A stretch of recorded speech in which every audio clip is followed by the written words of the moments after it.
all you crazy happy people in the event world. Today we have Clay Stafford with us, and Clay is an American best-selling and award-winning author, poet, screenwriter, and playwright, film and television producer, director, showrunner, actor, book, film, and stage reviewer, as well, of course, as a public speaker. He has sold nearly 4 million copies of his books and has had his work distributed in 16 different languages. What a feat.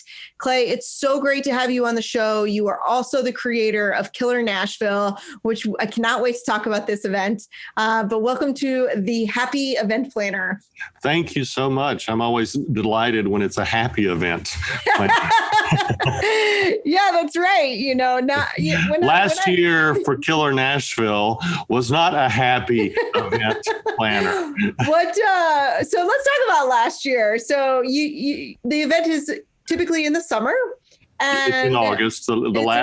The third full weekend in August, always. And at what point did you pivot last year? Like, at what point did you decide? How far out from the event It were was you? the July 4 weekend. We have a cabin. I went to my cabin and just reflected and thought about the health of everyone and the concerns of everyone, and decided that I was holding out. I was one of the last few holding out. And I happened to be close to somebody who gets constant updates from like the CDC. And so, the CDC was being rather optimistic at the time. And so I was holding out. And then numbers just started climbing. And our group is more like a long-term family to me. We've been going since 2006. And so it's just not an event with, faceless, nameless people who are showing up, but these are longtime friends of mine. Mm. And I just had to make that hard decision that we were going to cancel. Yeah. And so you canceled altogether. We canceled altogether. We did not do a virtual event. We took a poll.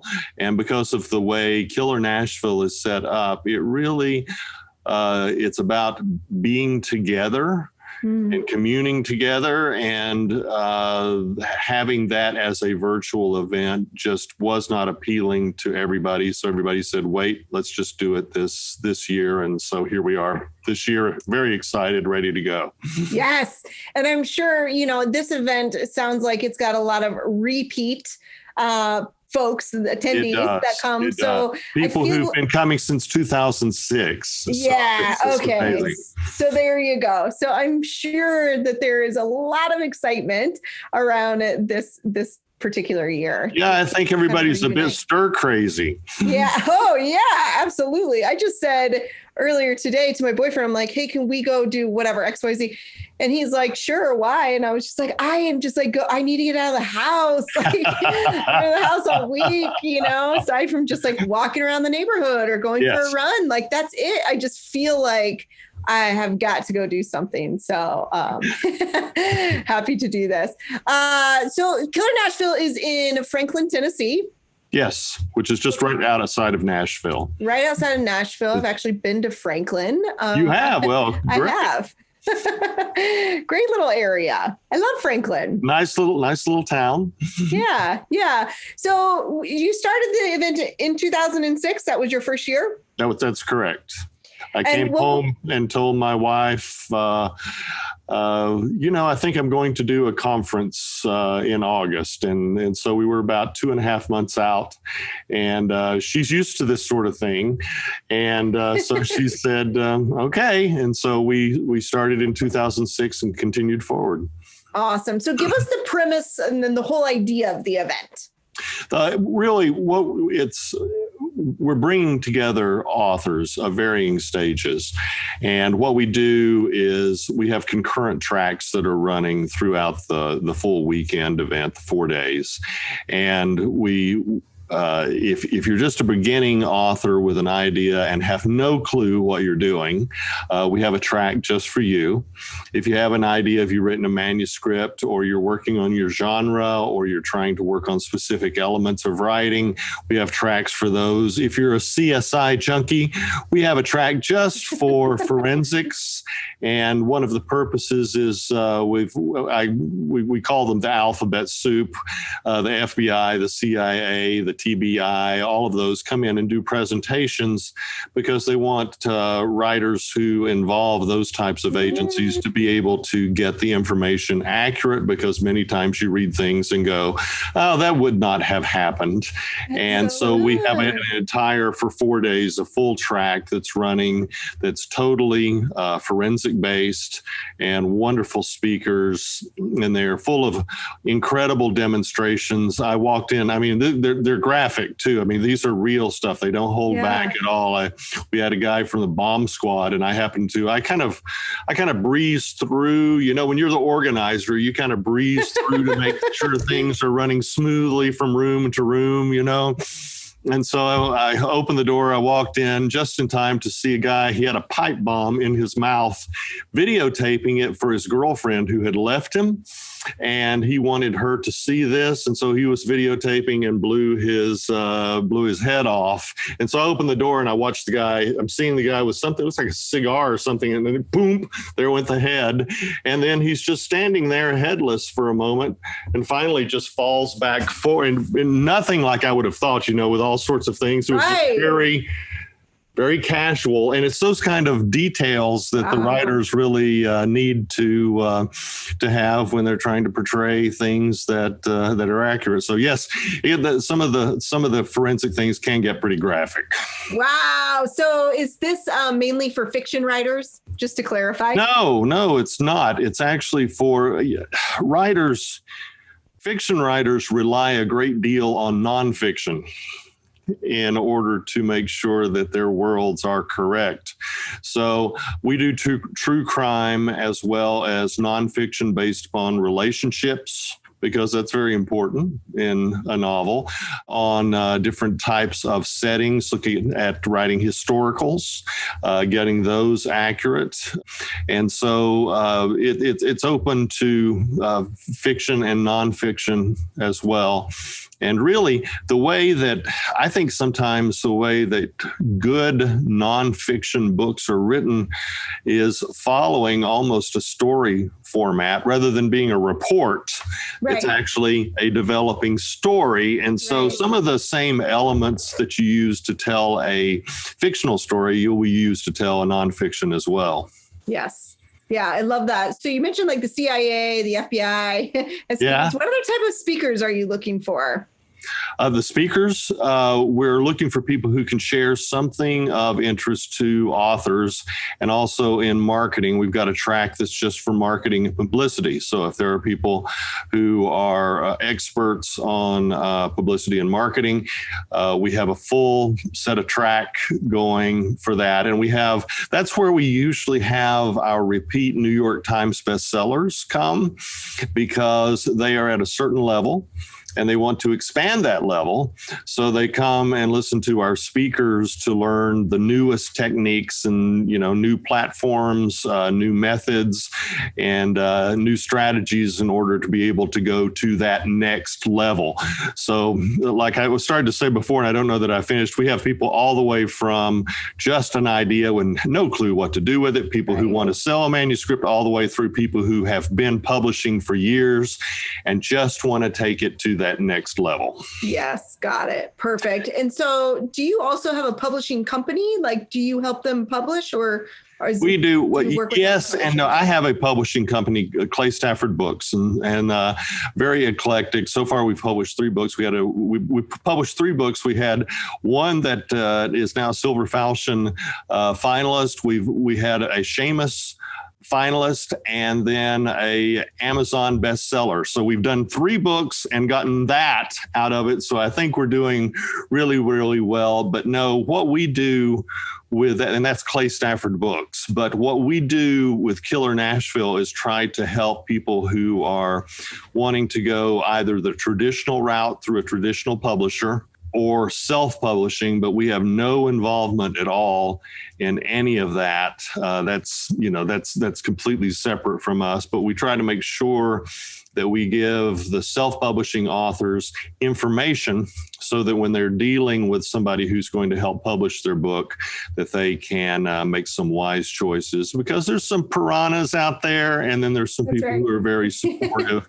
And so we try to bring in speakers who are experts on self-publishing to also share with our attendees on how the best way to do that. And some people, it depends upon your goal as to what you want to do, whether you want to go a traditional route or self-publishing route or a hybrid route where you're doing one here and one there.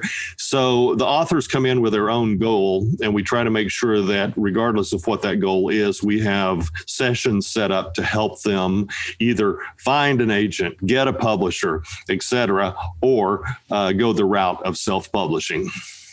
Yeah, got it. Okay, perfect. So tell me, how has the event changed from 2006 to 2021? We have evolved because I'm in the industry and working in the industry and seeing the changes that take place in the industry. We are constantly trying to stay on the front of where things are moving so that people who come to our conference know what is not necessarily commonplace, but what is on the horizon right now. And so we've seen, we've gone from where you just had a book to e-publishing. I mean, it's hard for people to go, you remember when there was no ebooks? Well, we were one of the few conferences that embraced self-publishing when that first started. So we've kind of, how have we evolved? We've evolved with the industry. In the direction it goes, we are going along and trying to help also predict in some of our marketing sessions, some directions that are going so that authors can be on the forefront of what they want to achieve. Yeah, love it. How many people did you have at your very first event? Very first event, I think there were 70 people. Wow. And we had, I'm trying to think who was our first, Carol Higgins Clark was our first guest of honor. And we had 70 people who showed up from all across the country. And now we've got people coming from, I really wanted, when I started this, I really wanted an international. And here's something that happened too. Believe it or not, there was a time when we didn't have really internet. And so in 2006, I saw an opportunity to create a global writers community. And so, and I was looking at, let me see if I have it handy here. I was just thinking today, I was looking at our finalists for our Silver Falchion Award, which is our best books from the previous year. Mm-hmm. And just from the cursory thing I was looking at, we have people from India, UK, Canada, Australia, New Zealand, the US, Switzerland, Canada, Mexico. And those are just ones I happened to note as I was going through this morning. And I was like, we truly are an international conference. We have people regularly coming in from Japan and the Middle Eastern communities. We talk a lot about writing historically. I'm very passionate about what writing can do in terms of bringing ideas, in terms of being powerful. And I've always envisioned that writing is what will transform the globe.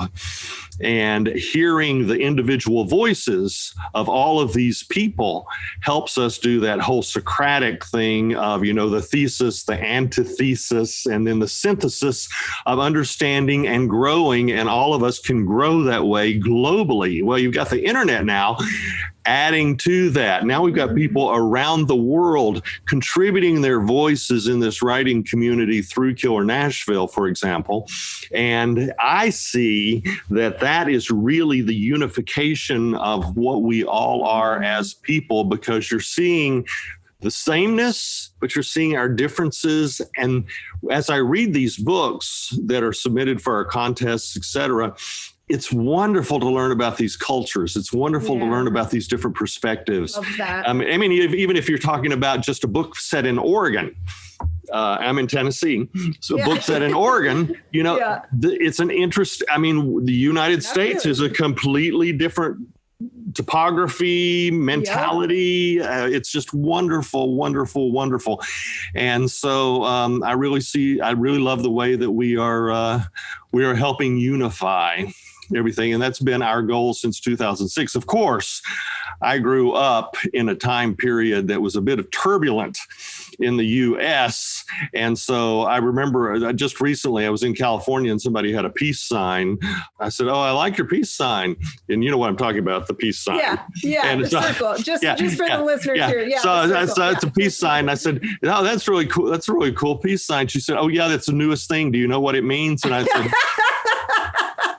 "Yeah, I do. I think I was there the first time that it came around." That's and I had the bell bottoms, I had the mane that came down to here, and I had the polyester shirt. So I was there with it. So that sort of diversity and inclusion has been a part of who I am as a person, and to have a community that it's supportive, because the whole thing about people coming into Killer Nashville is leave your egos at the door. Everybody who comes in shares their business cards, their communication with everybody. So you're making lifelong friends. And that's why I said at the very beginning, we were talking about a family of long-term people, because these people really, they're not there just for the event. They are there because they're making relationships. And that's why we couldn't do it virtually last year. Yeah. Yeah. I mean, sounds like an amazing event for writers at any stage. We take over a whole hotel. So how many attendees do you have now? How many are you expecting? Well, I think we try to cap it at 300 because we want to keep that intimate feel. But somebody said yesterday we were over that and might go over it a little bit too much. But I think it's because people have been stuck in their houses for a year and a half and they just want somewhere to go. I'm not even sure if all these people are writers. They just may have heard there was an event. Let me get out of the house, That's so great. it's been great, and so yes, we are way exceeding. I think this is probably our biggest year. We are way exceeding what we normally. Well, congratulations. Scheduled for. But we take over this whole hotel. We've got a crime scene. Did you hear about that? I mean, I kind of gathered certain things from the website. Yeah, there's a crime scene. So, you could be you could open the door to a room and there's a dead body lying there, And so it's pretty cool. The whole place is just full of mystery, thriller, suspense, and romantic suspense, and true crime, and nonfiction writers. And so it's a wonderful place to be. And every time you get on the elevator, you meet somebody that's new, but they're also in your business. And so it's just really, really cool. Awesome. I mean, I commend you. I honor you for doing great things for the writing community. And it does sound like an awesome event. I'm sure you've learned a lot along the way from 2006 to 2021. Well, I'm going to tell you the number one thing that I've learned, and it's not going to come to no surprise to anybody who's ever done an event. It doesn't matter what temperature it is in the room. Someone is too hot. Someone else is too cold. Right? I mean, I laugh. I don't know if everyone will laugh at that, but anyone in the event industry will laugh at that, because that is the one thing that is guaranteed for every single event. If you have a room, one person comes to you to complain it's too hot, somebody else comes to too cold, and you're like, what am I supposed to do? So we tell everybody, bring a sweater, Yeah. Well, I mean, eventually when I was in the event world, when I was an event planner, I would just say, it's just like, okay, I'll look into it. No promises. I'll look into it. No promises. But I didn't, I didn't do anything. There's no way to solve it. Nothing. That's right. There's absolutely no way to solve it. And then you have your poor speakers on stage who are just like dripping in sweat, so they're not comfortable. And it's just, that is really funny. Yeah, that's good. All right. One last question for you. Sure. What is the most unexpected thing that has happened at one of your events? I think probably there's as of course, in event planning and I worked in television and film as well. So there's all sorts of things that go wrong. Yeah. But the one thing that I can think of just right off the top of my head is one of the first years we had a crime scene. We had a really bloody scene at a hotel. And this was before we had grown and took over a hotel, but it was out in the open and we didn't think anything about it. The people from the Tennessee Bureau of Investigation had set it up, and people had walked by and saw that it's very realistic, saw this bloody body and called 911. Oh, so before we knew it, we had ambulance, police, fire trucks, everybody shutting off areas and us trying to say, this is not real, and officers pushing us out of the way saying, you're messing with a crime scene. And so I think that's probably one of the biggest surprises that we've had in the process. I love it. So since then we've moved the dead bodies to certain areas where they're not in high traffic areas in case there happen to be other people who are staying at the hotel who are not aware of what's going on. That's so good. That's so great. Well, as with any event, something unexpected is always going to happen. Well, topping that though, last year, COVID, that one was the one probably that came out of nowhere and topped whatever we were doing. Yeah.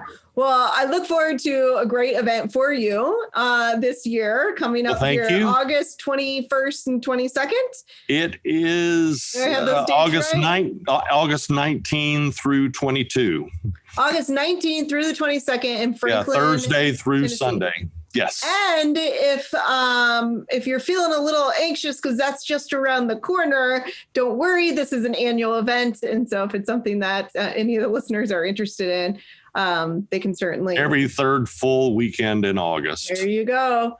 Awesome. Clay, thank you so much for being on the Happy Event Planner today. It was such a joy. Thank you. Appreciate it. Thanks so much.